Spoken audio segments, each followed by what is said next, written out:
ഇന്ന് നമ്മളുടെ ചക്കരക്കുട്ടിയുടെ ബർത്ത്ഡേ ആണ് കേട്ടോ. അങ്ങനെ ദാ നമ്മൾ സേമിയ പായസം ഉണ്ടാക്കുകയാണ്. സേമിയ പായസമാണ് എനിക്കും കൊച്ചിനും കുറച്ച് കൂടുതൽ ഇഷ്ടമാണ്. അപ്പോൾ പിന്നെ വീട്ടിൽ വേറെ ആർക്കും നിർബന്ധമൊന്നും ഇല്ലാത്തതുകൊണ്ട് അത് തന്നെ ഉണ്ടാക്കാമെന്ന് വിചാരിച്ചു. അങ്ങനെ നമ്മൾ ഉച്ചയ്ക്ക് ചിക്കൻ ബിരിയാണിയൊക്കെ ഉണ്ടാക്കിയിട്ടുണ്ടായിരുന്നു. കൂടെ നല്ലൊരു ചിക്കൻ ഫ്രൈ ആണ് കേട്ടോ ആ ഇരിക്കുന്ന സംഭവം. അത് കുഞ്ഞുങ്ങൾക്കൊക്കെ കൊടുക്കാൻ പറ്റിയ രീതിയിലാണ് ഞാൻ ഉണ്ടാക്കിയിരിക്കുന്നത്. കാരണം നല്ല സോഫ്റ്റാണ്, അതേപോലെ തന്നെ നല്ല ജ്യൂസി ആയിട്ടുള്ള ഒരു ചിക്കൻ ഫ്രൈ ആണ് കേട്ടോ. ഒരു ദിവസം ഞാനതിൻ്റെ വീഡിയോ അപ്ലോഡ് ചെയ്യാം കേട്ടോ. അപ്പോൾ കുഞ്ഞു മക്കൾക്ക് നിങ്ങൾക്കും ഉണ്ടാക്കി കൊടുക്കാൻ പറ്റും. അങ്ങനെ ആ രാത്രിയായപ്പോൾ നമ്മൾ കേക്ക് കട്ടിങ്ങും പരിപാടിയൊക്കെ പ്ലാൻ ചെയ്ത്, അപ്പം കൊച്ചിൻ്റെ തന്നെ ഒരു ഐഡിയ ആണ് കേട്ടോ. ഇതുപോലെ വീട്ടിലെ റോസാപ്പൂക്കെ ഇട്ടിട്ട് അങ്ങനെ ക്യാൻഡിൽസൊക്കെ കത്തിച്ച് അങ്ങനെ പപ്പയും മോളൂടെ സെറ്റ് ചെയ്തതാണ് ഈ സംഭവങ്ങളെല്ലാം.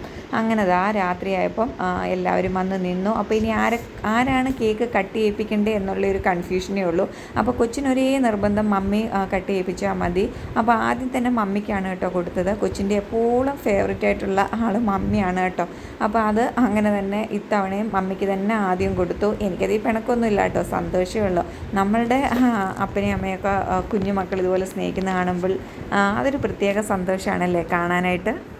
ആദ്യമായിട്ടാണ് കേട്ടോ കൊച്ചിൻ്റെ ഇങ്ങനെ ഒരു ഫംഗ്ഷൻ വന്നപ്പം ഞാനൊരു കേക്ക് ഉണ്ടാക്കുന്നത്.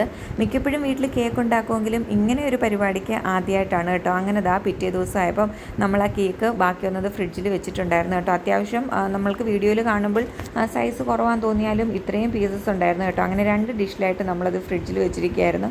അപ്പം പിറ്റേ ദിവസം കഴിച്ചപ്പോൾ നല്ല ടേസ്റ്റായിരുന്നു കേട്ടോ. അങ്ങനെ നമ്മൾക്ക് ഒരു കൊതി തോന്നി ഐസ്ക്രീമിൻ്റെ കൂടെ കഴിച്ചാൽ എങ്ങനെ ഉണ്ടാവുന്ന.